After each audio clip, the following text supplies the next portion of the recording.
Learn Excel from Mr. Excel Podcast, episode 2406, custom lists to fill Excel data.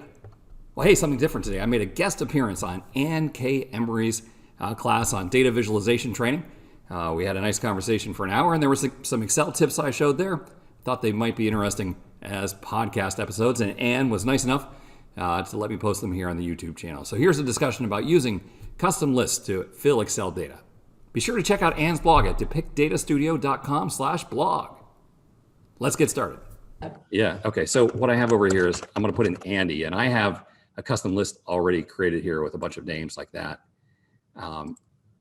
Kirsten says, wow, in all caps. That is amazing. I'm having the same reaction watching you. I absolutely love watching other people work in Excel. I create fake data sets on the fly all the time. And so I have these data sets saved so I can create, fake data really fast. Is Alabama? Yeah, right. And this is a cool trick. Everyone has a list that you have to type all the time. A list of the territories in Kenya or a list of the departments at the University of Montana, right? You have that list and you need that list over and over and over.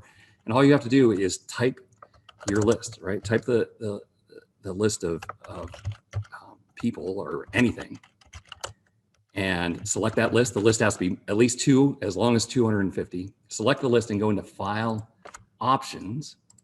Oh, geez. In File Options, it's crazy. We have all these categories along the left-hand side. The advanced one is the longest one. This is like 18 miles long. Go all the way down to the bottom, and there's something there called Edit Custom Lists. And you can just import Ann Bill Carla, and now it will be able to generate that list very quickly. I know everyone knows this for Sunday, Monday, Tuesday, or January, February, March, but you can add your own list of things out here, and you can even sort by that list. If you have to sort into some weird sequence, pivot tables will sort by that list. So using the custom list is one of those cool little deep tricks that is buried in there, but it has all kinds of great uses.